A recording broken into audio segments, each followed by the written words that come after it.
Assalamualaikum warahmatullahi wabarakatuh. Hai teman-teman semua, perkenalkan nama saya Nabila Awaliyah dengan NPM A1D021048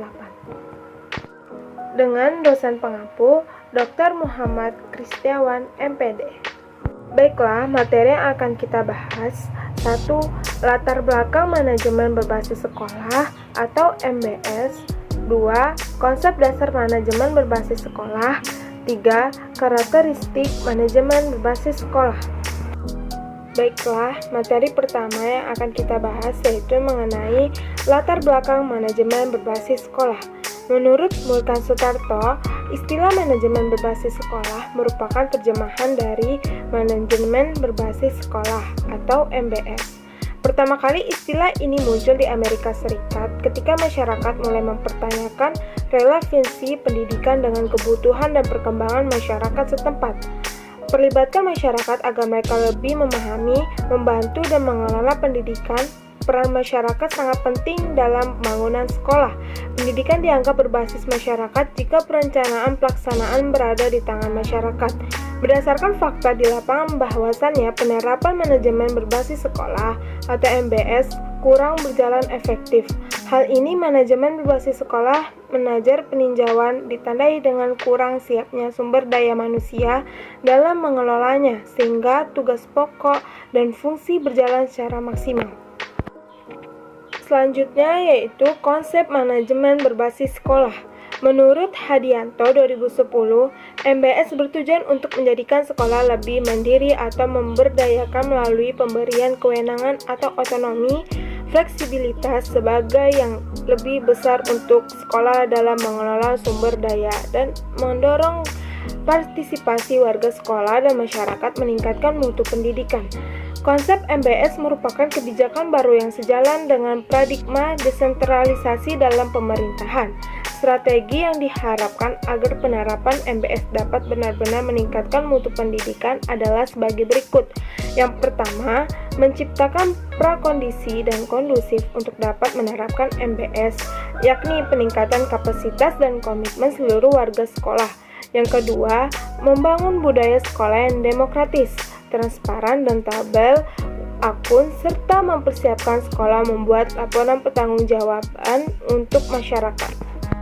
Menurut Kristiawan 2017, untuk dapat meningkatkan mutu pendidikan melalui MBS, pengelolaan harus didasarkan pada 8 standar nasional pendidikan, terutama pengelolaan standar. Standar pengelolaan pendidikan diharapkan dapat 1. Melaksanakan visi dan misi sekolah yang diputuskan bersama. 2. Menetapkan tujuan, merumuskan indikator dan target mutu lulusan terutama. 3. Menetapkan strategi dengan melibatkan semua pihak untuk mewujudkan sekolah yang diharapkan dan dapat meningkatkan mutu lulusan. 4. Menerapkan kebijakan dan pemrograman peningkatan mutu lulusan dengan berbagai program dan yang mendukung prestasi siswa, baik secara akademik maupun non-akademik. Selanjutnya yaitu karakteristik manajemen berbasis sekolah. Menurut Rohiyat 2010, dalam menguraikan karakteristik pendekatan MBS system, yaitu input, proses, dan output yang digunakan untuk memandunya. 1. Keluaran yang diharapkan. Setelah memiliki output yang diharapkan, output sekolah adalah prestasi sekolah yang dihasilkan melalui proses pembelajaran dan manajemen di sekolah. 2. Proses. Pada umumnya, sekolah yang efektif memiliki sejumlah karakteristik proses sebagai berikut. A. Proses belajar mengajar dengan efektivitas yang tinggi. Sekolah yang memiliki efektivitas proses belajar mengajar yang tinggi menerapkan MBS. Hal ini ditunjukkan oleh sifat PBM yang pada pemberdayaan peserta didik. B. Kepemimpinan sekolah yang kuat. Kepala sekolah yang menerapkan MBS memiliki peran yang kuat dalam mengordinasikan, menggerakkan, dan menyelesaikan semua sumber daya pendidikan yang ada.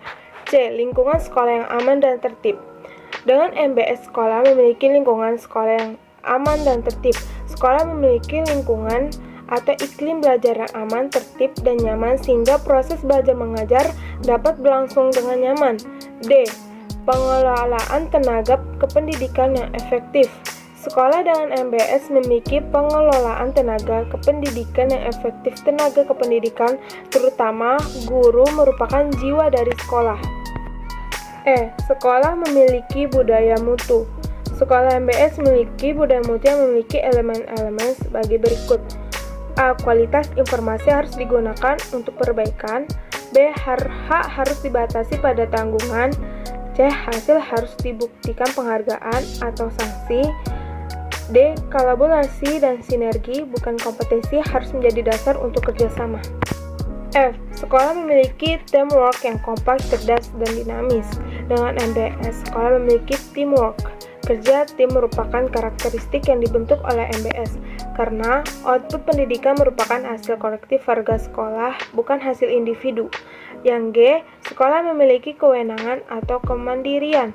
MBS memiliki kewenangan, yaitu melaksanakan yang terbaik bagi sekolah, sehingga hal itu untuk memiliki kemampuan dan kesanggupan kerja yang baik. Sekolah harus memiliki sumber daya yang cukup untuk menjalankan tugasnya. H. Sekolah memiliki keterbukaan atau transparansi manajemen. Sekolah yang menerapkan MBS memiliki keterbukaan atau transparansi dalam pengelolaan sekolah. J. Memiliki komunikasi yang baik. Komunikasi yang baik akan membentuk kerjasama tim yang kuat, kompak, dan cerdas sehingga berbagai kegiatan sekolah dapat dilakukan secara merata oleh warga sekolah. Dan yang terakhir, K. Manajemen lingkungan hidup sekolah baik. Sekolah merupakan upaya-upaya untuk meningkatkan pengetahuan, keterampilan, dan kesadaran warga sekolah tentang nilai-nilai lingkungan hidup dan mampu mengubah perilaku dan sikap warga sekolah untuk menuju lingkungan hidup yang sehat. Yang ketiga, masukan pendidikan. Memiliki kebijakan, tujuan, dan sasaran mutu yang jelas. Secara formal, sekolah menyatakan dengan jelas tentang keseluruhan kebijakan, tujuan, dan sasaran sekolah yang berkaitan dengan saling kebijakan, tujuan, dan sasaran mutu tersebut dinyatakan oleh kepala sekolah dan disosialisasikan kepada semua warga sekolah sehingga tertanam pemikiran, tindakan, kebiasaan, hingga sampai pada kepemilikan karakter mutu oleh warga sekolah. Baik teman-teman semua, mungkin itu saja materi yang kita bahas pada video kali ini. Semoga bermanfaat. Sampai jumpa di video berikutnya. Wassalamualaikum warahmatullahi wabarakatuh.